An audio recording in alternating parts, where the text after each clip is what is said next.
네, 요 마인드맵은 교회 카페의 주일 모임, 거기 게시판에 그냥 전체 여기 사진으로 올라와 있으니까요. 필요하시면 다운받으셔서 보시면서 해도 좋을 것 같습니다. 그리고 색깔을, 네. 그리고 보니까 다음 달에 오순 선생님 설교를 해주시는데, 베드로전서 연구를 하고 계시는데, 혹시 겹치거나 아니면 크게 다른 의견이 있을 수 있는데요.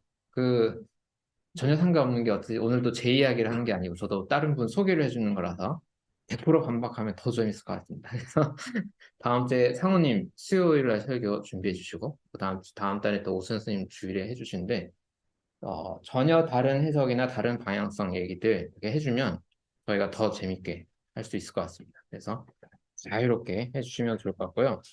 베드로 전서 이야기를 한 번 더 하는데 최근에 뭐 한 달 됐나요? 그때 한 번 했고요.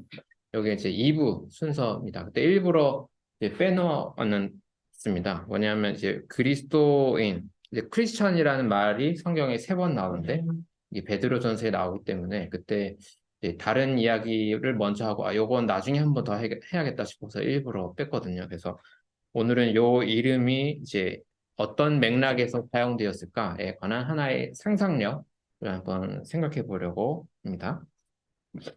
크리스찬 해서 요즘에 요분 되게 멋있는 이렇게 지올팍 해가지고 요 노래요. 저 주중에 공유 오피스에서 일하는데 그냥 그냥 사람들 일하는 거기서 저 혼자 여기 책 보고 막 뭐 준비하고 있는데 옆에서 기독교인들 아니겠죠. 그 회사 팀들이 지올팍 크리스찬 노래 들어봤냐고. 그래서 요즘 뭐 몇 순위 됐다 막 이런 얘기 하더라고요. 그래서 뭐 이게 약간 기독교인 아닌 분들한테도 좀 인기가 있나 봐요. 그래서 약간 왜냐면 노래 자체가 좀 좋아가지고 저도 만약에 원래 이제 그 상우님도 음악 공부하시지만 저도 이제 기타 공부도 조금 있으면 해보려고 하는데 실력이 좀 더 올라가면 이 노래를 우리 교회 예배 때 예배 음악으로 이렇게 그건 안 돼요? 저희 춘천 출신이죠? 춤은 조금 나중에 10년 후에 해야 될 것 같고. 근데 약간 나쁜 말이 조금 들어가긴 하는데, 그래도, 괜찮잖아요, 메시지가. 아니에요? 아닌가 봅니다.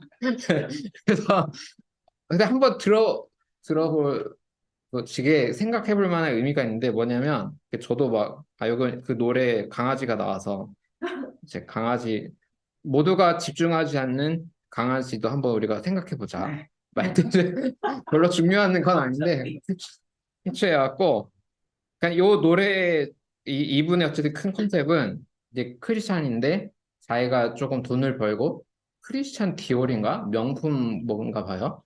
그걸 샀더니 교회 분들이 되게 신앙을 좋은 분이라고 좋다고 갑자기 막 이렇게 띄워주고 막 이런 거를 보면서 크리스찬의 의미가 뭐지? 약간 이제 그거를 다시 생각해 보게 하는 노래인데 음악성이 참 좋아서 강아지도 나오고 그래서 오늘 요거 한번 요 주제로 생각을 해 봐야겠다. 예, 오늘 포인트는 약간 그런 겁니다.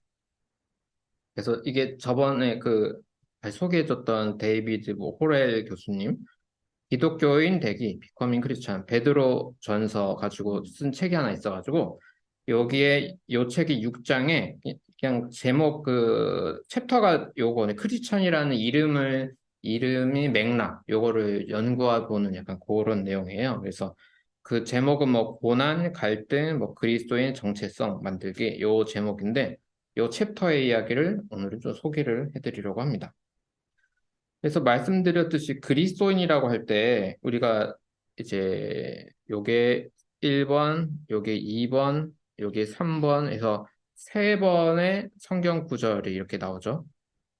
이렇게 나오는데 사도행전에서는 이제 안디옥에서 그 전에 이제 박해가 있어가지고 기독교인들이 안디옥이라고 해서 좀 위쪽으로 피난을 가고 거기서 이제 사람들이 그리스도인이라고 불렸다라는 표현이 나오고 그리고 사도행전 26장 끝날 때쯤에 이제 바울이 이제 한데 그 아그리파 왕이 이제 유대 쪽에서 너가 그 짧게 몇 마디 해가지고 나를 그리스도인이 되게 하려고 하느냐 할 때 이제 두 번째에 나오고요.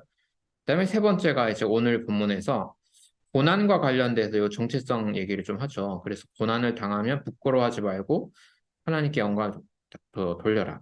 그때 크리스천이라는 표현이 나와서 요 세 구절이 있습니다. 이제 그리스도인이라고 우리가 기독교인, 그리스도인 할 때 쓸 때 요 단어는 요건데요.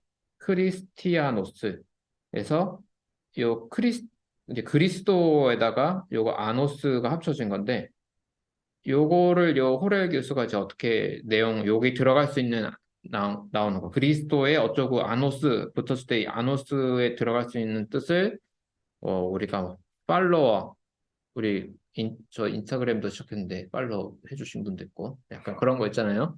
네, 그런 거 팔로워, 지지자, 서포터, 그다음에 따르는 사람, 그다음에 참여하는 사람, 그리고 조금 이제 다른 느낌으로 뭐 고객도 되고 노예도 된다고 하는데 뭐 군사 지원, 뭐 약간 따르는 군인 뭐 이런 것도 있나 봐요.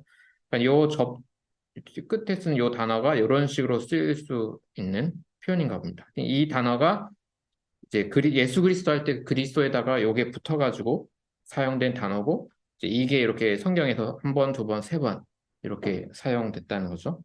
근데 요 호레 교수의 맥락은 뭐냐면 요 사도행전에 하는 1번과 2번은 이게 긍정적인 건지 부정적인 건지 잘 모르겠지만 어쨌든 기독교 공동체 바깥의 사람들이 기독교인을 볼 때 크리스티아노스라고 사용한 맥락이고요, 두 번은.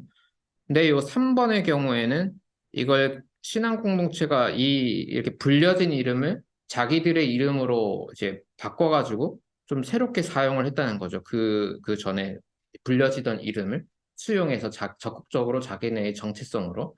그래서 조금 베드로전서가 더 조금 중요해 보이는 것 같다. 이런 맥락입니다. 그러면 이제 이 포인트는 뭐냐면 크리스티아노스라는 요 단어를 이제 누가 만들었냐, 이제 누가 쓴 거냐. 적어도 일단 그 기독교 안에서 리더십들이 만든 단어가 아니라면 외부에서 누가 불려진 언어란 기독교인이란 말이 이제 거기에 대한 추론을 할 때 뭐 1번은 로마 제국 국가에서 쓴 거 아니냐. 2번은 대중들이 좀 그런 언어를 만든 거 아니냐. 뭐 3번은 이럴 수도 있죠. 아니야, 그냥 사실은 공동체가 먼저 사실은 만들어 썼어. 뭐 이렇게 세 가지 입장으로 좀 생각해 볼 수 있을 것 같아요. 그중에 이제 보터만이라는 학자분은 뭐라고 얘기하냐면 아마 AD 57에서 59년에 그 사도행전 그 맥락이죠. 그 아그리파 왕이 청문회에서 바울이 여기 청문회 받을 때 혹은 그쯤에 이제 감옥에 갇힐 때 크리스티아노스 단어라는 언어는 그때 만들어졌을 거야 라는 얘기를 합니다. 비록 사도행전에서 그렇게 불렸다라는 언어가 있지만 이건 법률적 언어로서 로마에서 어떤 특정 집단을 이제 법률화된 문서로 저 그룹의 사람들을 부를 때 쓰는 언어가 필요하기 때문에 왜냐하면 요 단어가 이제 라틴어 계열 쪽이어서 이 아노스라는 이 단어가 그래서 이제 로마 법률 언어로 아마 들어가지 않았을까라고 추측을 하는 겁니다. 그리고 2세기 초, 그러니까 100년 지나서 타키투스라는 분이 이제 64년에 AD 64년에 했던 로마 대화제 그때 대중들은 크리스티아노스 우리가 크리스찬이라고 하는 요 말을 이미 사용하고 있다라고 기록을 해요. 근데 이제 2세기의 기록이라서 100% 정확한 건 아니지만 어쨌든 그 역사적으로는 이런 근거들이 있어서 이제 이렇게 추론해 볼 수 있습니다. 요 2번은 조금 이따가 다시 생각해 볼게요. 그리고 안디옥에서 피난 갔을 때 불려졌다라고 할 때 연도는 39년에서 44년 이쪽으로 보이는데 예수님 이제 죽으시고 부활하시고 10년에서 15년 지나서 이제 그 언어가 만들어진 그런 거죠. 근데 처음 크리스찬이라고 불렸다라고 할 때 이 처음을 계속 요 책에서도 어떻게 보냐면 요때 처음이 아니라 그냥 안디옥에서 그런 단어로 불렸다라고도 본다면 뭐 이 단어가 그 전부터 쓰여질 수도 있고 여러 상상력이 가능한 것 같아요. 그러면 이제 신약성에서 가장 먼저 텍스트로 남겨진 게 바울의 글들이니까 바울은 이제 크리스천이라는 말 대신 어떤 표현들을 썼냐면 고린도 후서 고린도 전서에 보면 뭐 그리스도 안에 있는 사람 여기 안스로폰 그래서 요 영어로는 in이라는 표현인데요. 인 그리스도 해서 예수 안에 있는 사람 약간 이런 표현이 원래 크리스찬이라는 말을 쓰기 전에 나왔죠. 아니면 그냥 딴 거 없이 그리스도의 뭐뭐의라는 표현이 써서 그냥 크리스투 이런 표현이 고린도 전서에 나옵니다. 그러니까 약간 바울의 언어로는 이런 게 있습니다. 이제 조금 생각해 볼 거는 그럼 베드로 전서에 나오는 여기까지 가는 어떤 고난과 크리스천이랑 정체성을 연결 지을 때 그게 무슨 고난이냐? 이제 약간 요런 거죠. 근데 이제 좀 생각해 볼 게 두 가지로 갈려요. 그 오늘날 현대 신학자들은 두 가지로 갈리는 게 첫 번째는 그냥 모욕에 조금 집중하는 약간 여기 보면은 14절이네요. 그러니까 저도 사실 이렇게 생각했어요. 이렇게 생각했는데 뭐냐면 예수 그리스도 이름으로 모욕을 당하면 복이 있다. 그래서 이때 받는 박해는 엄청 심각한 그 극단적인 고난 이런 건 아니고 약간 사회적으로 명예훼손이 된다거나 무리로 따지면 너 교회 다녀? 너 바보야? 약간 이런 느낌 있잖아요. 약간 그런 느낌의 그런 명예가 훼손되는 정도라고 생각을 해서 그래서 이제 여러분들 고난에 동참할 때 오히려 기뻐해라. 우리가 그런 건 받아내야 하니까. 이런 게 요 정도의 고난으로 생각하는 게 조금 더 많은 것 같아요. 근데 이제 호렐 교수는 두 가지 이렇게 다 본데 이 반대쪽엔 뭐냐면 그리스도인들이 받는 고난을 굉장히 심각한 박해로 해석하는 경우도 있거든요. 그러니까 걸리면 죽는, 직장 박탈당하고 그냥 죽는 해석, 약간 죽는 그런 걸 보는 건데 그렇게 볼 수 있는 건 뭐 베드로전 여기 보면 시련의 불길이 일어나더라도 너무 놀라지 말아라. 이제 이런 걸 보면 너 지금 좀 심각한 박해인가? 이제 약간 이런 게 있습니다. 오늘 소개하는 호레 교수는 요 두 가지의 한 중간 정도 되는 입장이에요. 너무 가볍게 생각하지도 말고 또 너무 이렇게만 생각할 필요 없이 요 두 가지 사이에서 어느 정도의 포지션이 아닐까라고 추측하는 입장입니다. 그리고 이제 15절, 16절 가면 이런 걸 좀 구분해요. 그래서 이렇게 살인이나 도둑이나 악한 행동으로 인해서 고난받는 경우도 있을 수 있는데 요거는 하지 말자. 그래서 우리가 이 고난도 종류가 있는데 자기가 자초하는 고난이 있는 거고 그런데 이거는 그리스도인이기 때문에 오는 고난이 있다. 요거는 다른 고난인 거죠. 기독교인으로서 선한 삶을 살려고 할 때 오는 고난이 있다. 이거를 이제 하나님께 영광을 돌리자. 이런 얘기입니다. 근데 이제 오늘 요 얘기는 본문에서는 없는 거라서 빼야 될 것 같아요. 우리가 뭐 이해할 수 없는 고난도 있잖아요. 그러니까 자연재해라든지 뭐 어떤 전쟁 여러 가지로 하는데 요거는 살짝 본문의 내용은 아닌 거라서 이제 고난도 종류가 다양하고 어쨌든 베드로전서에서는 악한 행동으로 인한 고난, 신앙으로 인한 고난을 구분하는데 이 부분도 이제 그 맥락에 따라서 왜 이런 표현이 들어갔을까? 그러니까 요게 지금 이제 이걸 추적하는 작업을 다시 들어가요. 왜 뭐 살인자, 도둑, 악을 행하는 자 요런 언어를 썼지? 기독교인들이 좀 나쁜 행동하는 사람도 있었나? 이럴 수도 있잖아요.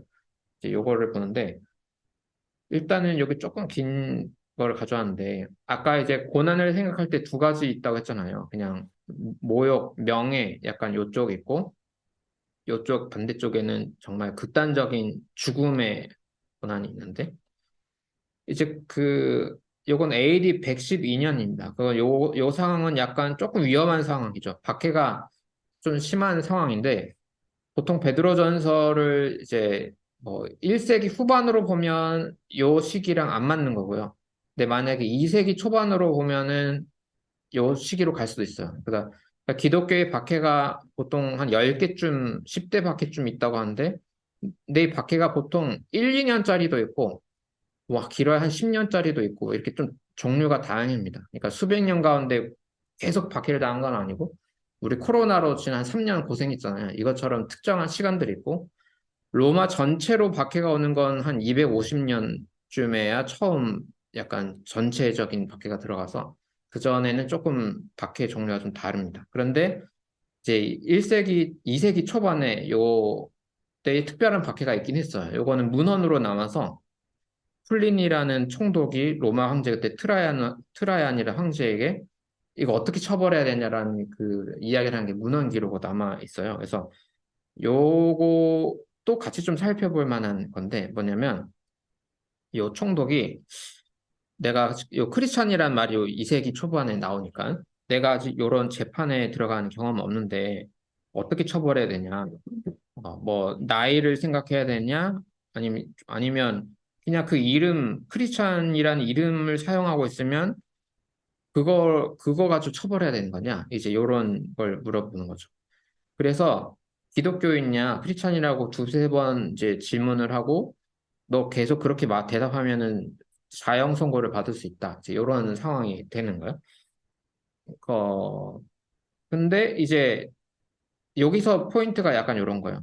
제보가 들어온다는 거예요. 그러니까 이 상황에서도 로마가 먼저 다 잡아내, 기독교인 다 색출해내라고 로마 제국이 움직이는 게 아니라 어떤 사람들이 기독교인들이 좀 짜증나가지고 이 사람들 좀 어떻게 좀 해주면 안 되냐, 사실 불법 아니냐, 이 집단은 이제 그렇게 됐을 때 들어가는 거라는 거죠.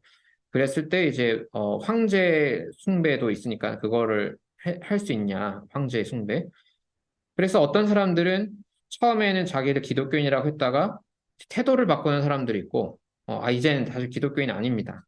그리고 사실 제보를 받고 잡혀왔는데, 사실은 이미 나는 3년 전에 막 한 20년 전에 이미 끝냈다. 기독교인 끝났는데 왜 그러냐. 이제 이렇게 대답하는 사람도 있다는 거예요. 그리고 적극적으로 그리스도를 저주하는 사람들도 이제 있는 거죠.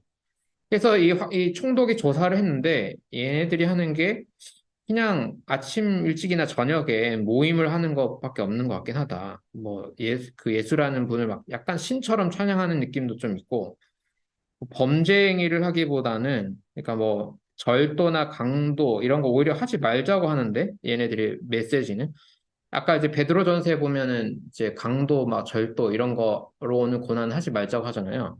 그러니까 여기서 요 호레고스 포인트는 이게 그 지역사회에서 모함을 받는데, 그러니까 비난을 받을 때 이 사람들이 신고하는 내용이 이런 내용일 수 있겠다라는 거예요. 그러니까 이 베드로전서 시기랑 이게 겹치진 않지만 이것보다 한 10년, 20년, 30년 앞에 베드로전서 상황이었다고 할지라도 그 지역사회에서 기독교인이라는 이름의 모임의 공동체를 주변 사람들이 공격할 때 이런 언어들을, 이런 제목들을 쓸 수 있었다는 거죠. 근데 얘네들 하는 거 그냥 평범하게 식사하고, 헤어지고, 약간 이러는 거 아니냐. 그래서 어떻게 해야 되냐. 내가 어떤 소녀 2명도 고문을 해봤는데, 약간 그냥 미신 믿는 것 같아 보이는 것밖에 없었다. 이제 이런 내용. 그래서 황제는, 그냥 잘했다. 그냥 잘했는데, 너무 그런 수색을 막 하지는 말고, 잡혀온 사람들이 이제 계속 고집을 부릴 때만 뭐 처벌을 해라. 약간 이런 식으로. 그래서 박해가 박해긴 한데, 로마가 엄청나게 적극적으로 제국이 나서서 한다기보다는 그냥 그 사는 사람들 사이에서의 어떤 갈등, 모함, 공격 이런 게 촉발되고 그 다음에 로마가 그래도 불법이니까 처벌을 해야겠지? 순서가 이제 이렇게 된다는 거죠. 그랬을 때 아까 얘기했을 때 기독교인이라는 이름이 대중이 이걸 먼저 얘기한 거 아닌가? 그러니까 고소 고발을 하기 위해서. 그리고 로마 당국은 오히려 여기 대중 공격에 이제 얼떨결에 끌려서 이제 박해를 같이 하는 시스템으로 순서가 이렇게 된 게 아니라 이렇게 볼 수 있다는 거죠. 마치 빌라도가 예수님을 죽일 때 유대인 집단이 먼저 나서서 예수를 죽여야 되는 거 아니냐 할 때 빌라도가 짜증나니까 왜냐하면 말을 안 들었다가는 이 무질서 상태가 계속 오래 갈 것 같아서 그러면 예수를 저 남자를 죽이죠. 이제 이렇게 순서가 가는 것처럼 정치 국가는 여기에 요 무질서를 막기 위해서 이렇게 끌려갈 수도 있다라는 게 이제 그런 호렐 교수가 보는 포인트 약간 그런 겁니다. 네, 요건 뭐죠? 그러나 그리스도인으로 요거는 조금 지금 시간 괜찮죠? 네, 조금 그런 건데 요 이름 그래서 요 컨셉의 크리스찬이라는 이름을 강조하는 건데 여러분 그 이제 새 번역 성경을 저희가 주로 쓰잖아요. 근데 새 한글 성경을 보면은 번역이 그 이름으로 하나님께 영광 돌리시오라는 표현이 없어요. 어떻게 바뀌냐면은 이렇게 바뀝니다. 새 한글 번역에 오히려 이 일로 하나님께 영광을 돌리십시오라고 이렇게 바뀝니다. 아마 나중에 나오는 그러니까 번역분들 바뀔 것 같겠는데 근데 이건 약간 요 호레 교수 말로는 조금 논쟁의 여지가 좀 있어요. 그래서 우리 INTF라는 요거 MBTI 같아서 보이죠? 그 소심한 INF INFT 하면 그건데 INTF는 그건 아니고 이 성서 이제 이런 성서 그 회의기구 독일에 있는 제일 유명한 약간 여기 MBTI 같이 생겨가지고 거기서 이제 요 본문 말고 요 부분이 좀 더 맞는 것 같다라고 확정돼서 이제 나오는 세 개의 그 신약 본문들은 이렇게 다 바뀌기 시작했어요. 그러니까 우리가 보고 있는 성경은 특히 신약 성경은 전부 학자들의 토론의 결과물이지 이게 전체가 있는 사본으로 있는 건 아니거든요. 구약은 조금 예외고 구약은 전체 사본이 있는 거고 그래서 그런데 이제 뭐냐면 이름이라는 표현이 들어가는 거는 고대 사본 근데 사실 고대 사본이 더 중요한 건데 이거는 오히려 이제 8세기 후기 사본이 1로 이렇게 됩니다. 근데 이제 저도 좀 복잡한데 헷갈렸는데 포인트 뭐냐면 이름이 좀 무게감 있는 건데 이게 원래였다면 나중 사본들이 이렇게 바꿀 수 있었을까라고 해서 아마 이 의구심 때문에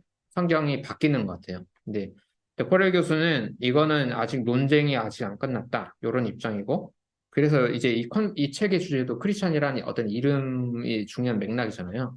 그래서 원래 요거대로 가야 될 것 같아. 이거는 뭐뭐 안에 뭐 아니 물론 다양하게 하지만 그 이름 이제 그 이름으로 이거를 이제 예수 그리스도 보고 이렇게 갈 수도 있는데 요게 무슨 맥락이냐면 아이고 그 이름으로 요걸 할 때 크리스천이라는 이름 때문에 받는 고난일 수도 있어라고 이제 들어가는 거예요. 그러니까 요 구절이 고대 사본에서는 요게 맞는데 그렇다면 요 단어가 요 문장 중에서 어디에 표현되는 거냐?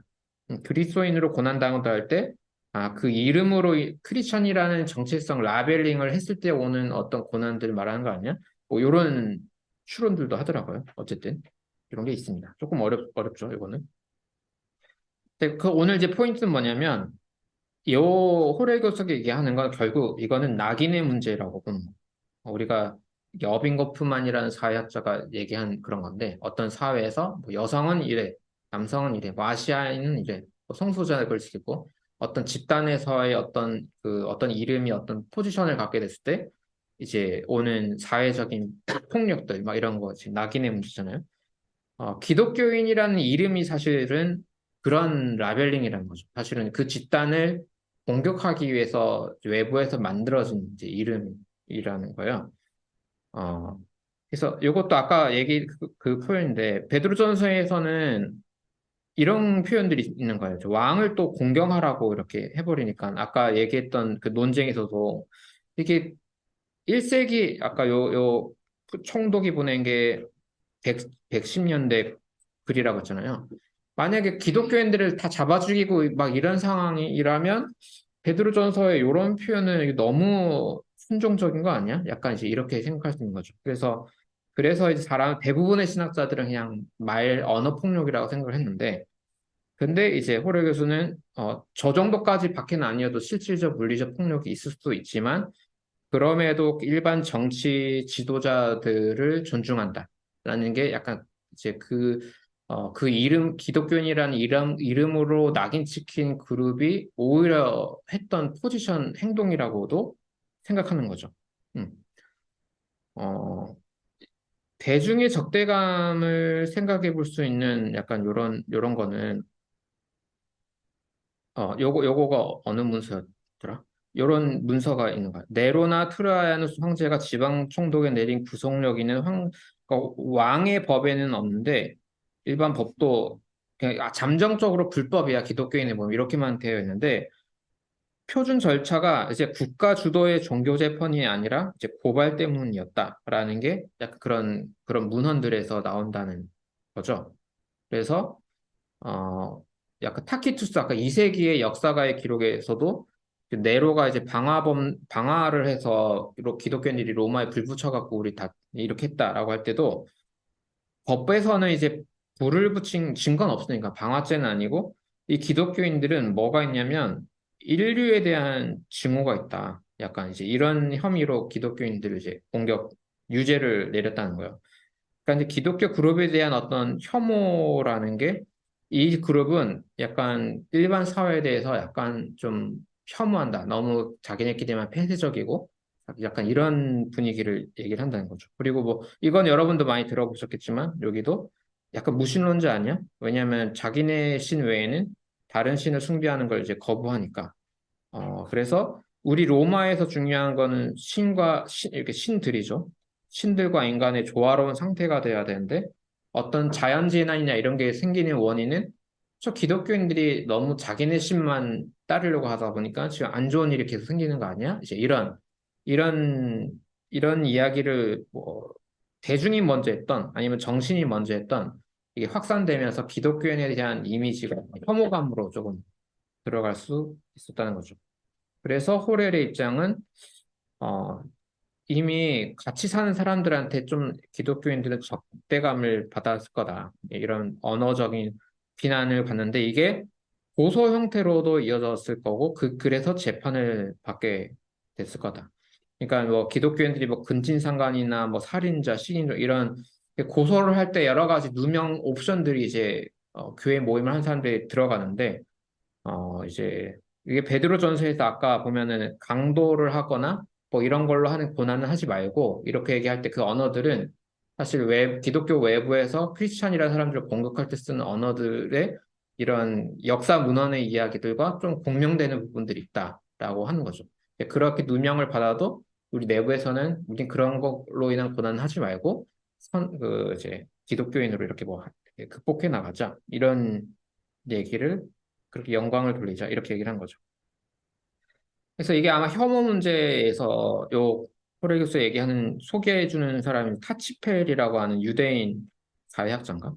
2차 세계대전에서 나온 유대인인데 그래서 이분이 이제 그 나치 문제가 지나고 나서 자기가 집단에 대한 연구를 할 때 나온 게 어느 집단이든 이런 어떤 운동성이 있다는 거예요. 어떤 운동성이냐면은 항상 자기가 소속한 집단을 조금 더 동질하다고 서로 끌어올리려는 집단이 있고 어느 집단이나 그리고 다른 집단과의 차이를 계속 부각시키려는 경향 이런 운동성이 우리가 인간 사회의 어떤 집단에서 항상 있는 것 같다라고 이제 이 유대인 탈취패 이런 사람이 이런 표현을 합니다. 그래서 낙인이나 혐오 효과가 왜 발생하는지를 아마 2차 세계대전 끝나고 이제 연구를 이렇게 뭐 한 거겠죠. 그래서 오늘 주제로 가면은 그 다음에 이거 어느 학자가 얘기했는지 모르겠는데 독일어였어요. 그래서 이 번역 이거 디플 자동 번역으로는 자기 낙인화 이렇게 번역을 했는데 여기서 이제 이 신앙으로 가기 전에 단계는 뭐냐면 이 사회적인 공격을 받는데 어떤 사람은 이거를 자기가 소화해서 새로운 리더십이 될 수 있는 어떤 카리스마적인 능력으로 승화시켜 버리는 사람들이 있다는 거예요. 그래서 저는 이거 사실 모르는데 이거 블랙 이즈 뷰티풀 운동에서 뭐 흑인 차별 뭐 할 때 아마 이제 일부러 이런 문구들을 더하면서 이제 아름다운 흑인의 뭐 어떤 그런 걸 표현하는 걸 운동이었나. 그리고 퀴어 같은 것도 약간 거죠. 퀴어도 사실은 성소자에 대한 어떤 혐오 공격인데 낯설다는 거잖아요. 근데 이제 오히려 성소자분들이 퀴어를 자기네의 자랑스러운 정체성으로 끌고 가서 이렇게 역전시켜서 사용하는 거. 네, 파키는 이 책에서는 저도 잘 모르요 영국의 파키스탄 계열의 영국인 거. 그거가 약간 혐오 표현이었던 것 같아요. 근데 이거를 오히려 또 좀 자랑스럽게 꺼낼 수 있는 언어로 해가지고 막 하고 한다? 아닌가요? 그냥 혐오 표현으로 끝났나요? 그냥 혐오 표현. 그러면 이거 하면 안 되는 거구나. 이거 저는 몰라요. 교수가 이거 하는 예 중에 하나였어요. 그다음에 성경에서는 바리새인 원래 바리새가 구별되다는데 이게 원래는 또 혐오병 어쨌든 공격하는 언어인데 너무 거룩한 척한다 구별된다. 근데 이게 바리새인이 자기네 이름으로 가져와서 우리 바리새인이야 이렇게 가고 견유학파는 이제 철학 분파 중에 우리 시크하다 우리 그 좋은 말 쓰죠. 너 시크해 시니크해 할 때 이게 이 견이 강아지거든요. 돌아다니는 강아지. 그래서 집도 없고 막 방랑 철학자들. 그래서 그런 사람들 얘기하는데 얘네들이 이제 이걸 자기네들의 정체성을 가져와가지고 돌아다니며 공부하는 이게 이제 예수 세미나가 예수님을 그리는 방식입니다. 약간 견우학파의 철학자 아니냐 이렇게 예수님 방랑하면서 이렇게 가족 없이 공부하고 가르치고 이것도 원래는 이 욕하는 말인데 이걸 자기네들의 이름으로 가져온. 그러니까 이런 맥락입니다. 근데 이런 운동이 크리스천이라는 이름도 사실 같은 거 아니냐? 왜냐하면 기독교인이라는 말이 결국에는 외부에서 만들어서 이 집단을 공격하려고 썼던 크리스티아노스라는 언어라면 이게 처음에는 외부에서만 쓰이다가 이제 몇십 년 시간이 지나는 사이에 베드로 전서는 어, 그냥 우리가 그렇게 욕을 먹지만 바른 실천을 통해서 하나님께 영광을 돌리자. 그리고 우리가 그런 정체성을 크리스티아노스라는 이름을 가져가자. 라고 자기네 정체성으로 가져온다는 거예요. 그래서 요거는 이제 2장, 베드로전서 2장이 나오는 거고, 그래서 선한 실천, 선한 행동, 이런 거를 굉장히 강조를 해요. 베드로전서의 맥락을 보면, 다른 행동. 그러니까 그 이름, 크리스티아노스라는 이름을 자기 걸로 가져오고, 대신에 우리는 선한 행동으로 하나님을 전하자. 이제 이게 낙인을 오히려 자기 걸로 소화를 해서 그 정체성을 삼아가는 과정과 비슷한 거 아니겠습니까? 라는 게 요 맥락이었습니다. 그래서 오늘 생각해 볼 수 있는 거는 부당한 공격인 거죠. 사실 부당한 공격인데 이거를 물론 역전 안 되고 상처만 받고 끝날 수도 있지만, 네, 아까 그것처럼. 그런데 이거 오히려 이런 오해나 혐오 이런 거를 극복해내서 오히려 사회 안에서 기독교인이라는 이름이 혐오의 이름이었지만 이게 나중에는 평화와 그런 사랑의 상징적 이름으로 크리스찬이라는 이름이 이렇게 바뀔 수 있는 것. 이게 사실 우리의 출발점이었다라는 그런 포인트입니다. 네. 일단 오늘은 요렇게까지 하고요. 여기서 오늘 원래 본문이었던 4장 19절 요 한 절만 같이 읽고 2분간 침묵 가운데 기도하는 시간을 갖도록 하겠습니다. 4장 19절만 함께 읽고 마치겠습니다. 그러므로 하나님의 뜻을 따라 고난을 받는 사람은 선한 일을 하면서 자기의 영혼을 신실하신 조물주께 맡기십시오. 아멘. 이제 함께 침묵 가운데 기도하는 시간을 갖도록 하겠습니다.